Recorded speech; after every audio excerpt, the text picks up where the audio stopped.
How you doing, folks? Gonna tie a gray drake parachute today, and sorry for the lapse in videos, but been busy. And long story short, back at it. So here we go. I'm gonna do size 10 Dairiki number 300 hook, and I'm using a black A-dot thread.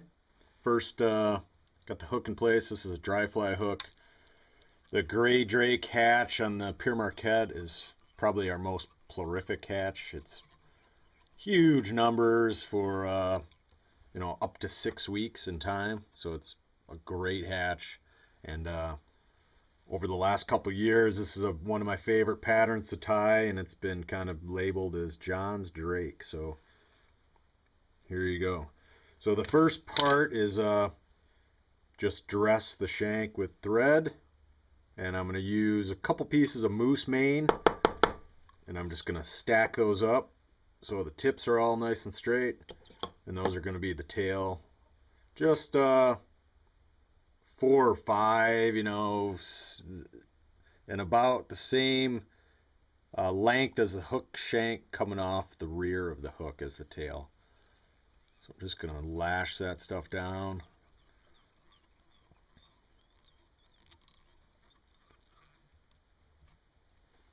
So that stuff is tied in. That was moose mane. Now I'm going to take, this is a dun colored or gray. This is elk hair. You can use deer hair. Just a nice fine, elk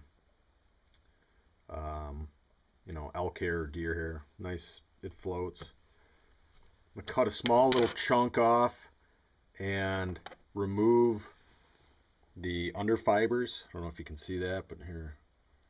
I'm just using an old toothbrush to get all that material out of there. And I'm going to stack those so the tips are lined up nice. And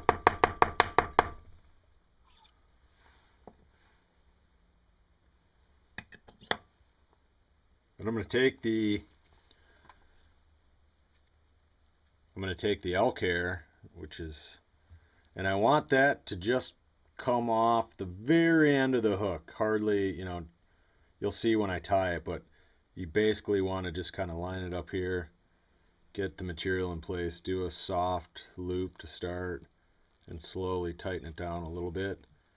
And now I'm going to try to do a sandal wrap, so this is the biggest part of the fly. I'm going to do 3 or 4 wraps at the tail, and then I'm going to bring this forward and see how I'm Xing the thread over the material. That's what gives this fly its resemblance to a real gray drake.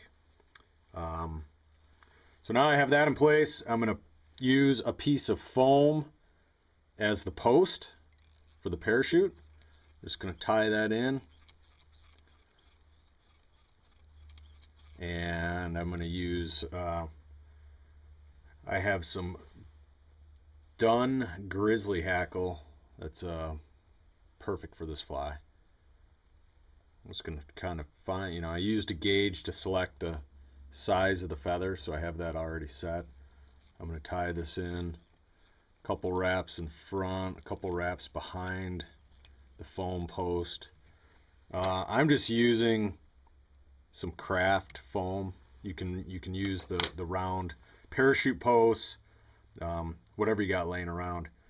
Now for the next step in this fly, I'm going to use just a small little bit of prism dubbing, SLF prism dubbing or ice dub, and this is in a hare's ear color that's kind of a grayish.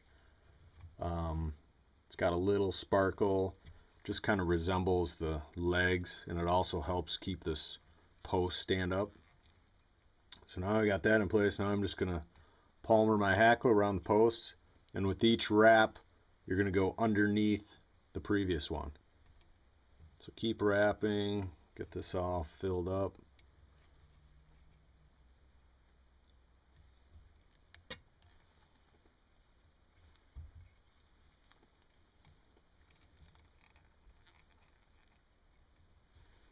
I'm going to clip the tag end off of this hackle feather. I'm going to push all the material back for a second while I whip finish. That should finish up our fly here. Whoops. Make sure you get a nice whip finish.